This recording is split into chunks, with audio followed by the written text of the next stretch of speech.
Hi, this is Billie Beene here with a U.S. News Flash. Today's date, September 1, 2024, time in Texas, about 10 a.m. So I'd like to begin and say thank you to Ted J. for extra support for my channel. Today, space weather is quiet, but we have some things going on tropically. We still have this system sitting off of Texas and Louisiana coast. National Hurricane Center gives it, in the next 48 hours, 10% chance for development. In the next 7 days, 20%. But it is predicted to remain for the next week here and produce heavy rains in 75% of Texas and Louisiana. Some areas predicted to receive up to 5 inches, but over the period of a week. And we have a second system, according to the National Hurricane Center. In the next 48 hours, 10% chance of development, 7 days, 40% chance of development. Now, we in the U.S. need to pay attention to the second system that could come up in the next week into the Caribbean and then move into the Gulf of Mexico. Yesterday, there was a second system also coming off of Africa, which today has disappeared from the National Hurricane page, so I'm assuming it dissipated. So we do have some things going on tropically. Now, I have a Patriot subscriber. Don't let anyone tell you nukes are a hoax. My dad ran arming and fusing of nukes and had a temporary assignment at Los Alamos. And I had another Patriot subscriber from the Los Alamos area who said the native Pueblo people who live in that area had, over the years, spent their own money for sensors and hired experts, and that in 1999, 3/4 of Los Alamos burned down and released yellow clouds all over New Mexico and Colorado. So we see the people who live in that area are awake. I have another Patriot subscriber.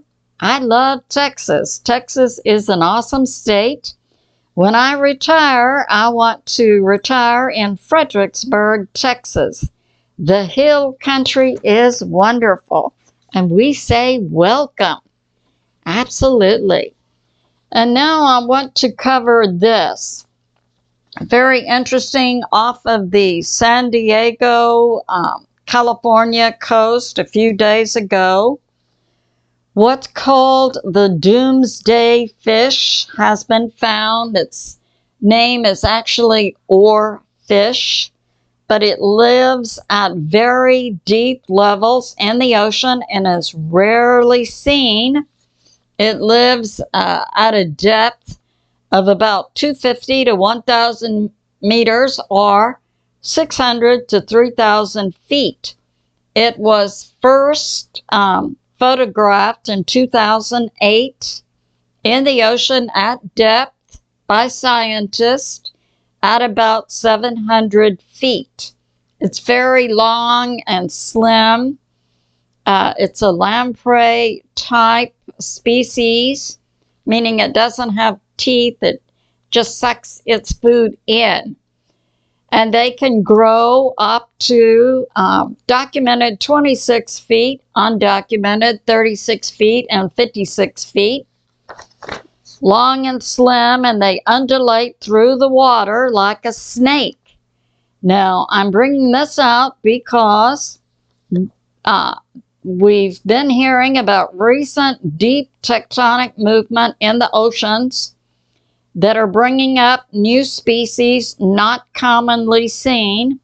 So this oarfish washing up recently on San Diego, California's coast is could be a warning of deep tectonic movement in the ocean taking place. That's why they're called doomsday fish. They often wash up dead along coast before there are underwater volcanoes or earthquakes, and several were seen on the Japanese coastline shortly in 2011 before Fukushima. So that's going on. And now we have this. David Nino Rodriguez has a video. I'll link it for you.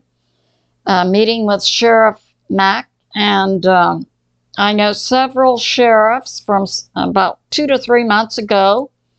Sheriffs in the U.S. had a meeting with the FBI about the potential for the millions of illegals let in by the Dem political party since 2021 to be activated. And Sheriff MACK told David Nino Rodriguez, it's believed these could be coming soon, and one date given is October 7. I'll also link Israeli News Live. Stephen Banoon had video of the U.S. Army taking over hotels in New York City, preparatory to the arrest of President Trump on September 18. I covered that in my last video.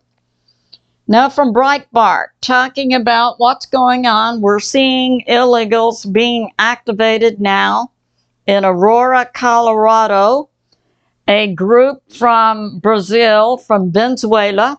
And oh, by the way, in Venezuela, we also have Russian and Iranian troops and subs and ships going on.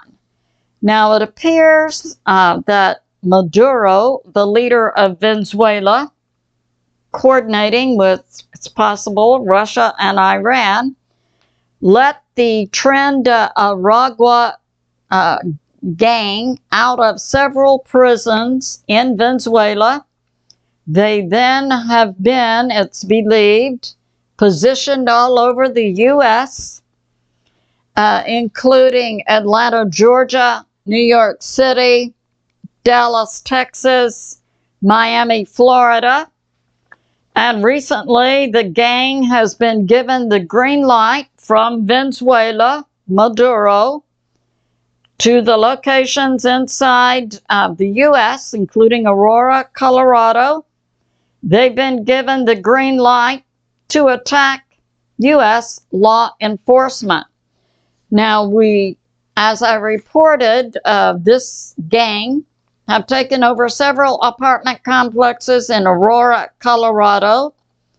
And we had a denial from the Dem governor, Jared Polis. Oh, you can't believe what you see and hear. Well, last week, according to Breitbart, inside Colorado, a task force was formed to deal with this gang group by the Colorado State Patrol troopers and the Colorado State Bureau of Investigation. Maybe these state law enforcement groups should let the governor know, yes, it is real and it is happening. And this is going on. And also in Louisiana recently, Louisiana law enforcement arrested some gang members of this group and have dismantled a human smuggling for prostitution system. So that's going on. And Maduro in Venezuela uses this gang to hunt down in other nations his political opponents, Venezuelans who oppose Maduro. So we see a foreign nation now implanting gangs in coordination with the Dem political party, who have been letting them in since 2021. Breitbart also reports recently near Brackettville, Texas, 17 illegals were arrested, and the truck driver, an American citizen apparently from Mississippi, was arrested for human smuggling. And inside his fake Lowe's truck, they found 17 illegals, 14 male and 3 female. And they said they were stopped and apprehended by Texas DPS troopers in Kinney County, Texas, Brackettville town. And the troopers said it's good that we apprehended them because these 17 individuals were on the brink of passing away from heat and dehydration. Breitbart also reports, as I covered yesterday, the U.S. military is now taking over hotels in New York City associated with the upcoming arrest of President Trump September 18. Well, a few days ago, President Trump's attorneys made filings in extra courts and to dismiss this New York City state court finding, which has been overridden by the Supreme Court via their recent presidential immunity finding. So we see a New York City, New York State, a rogue lawfare system in place who disregard the highest court in the U.S., saying it doesn't apply to us. This concludes my flash. I love you, and I'll see you soon.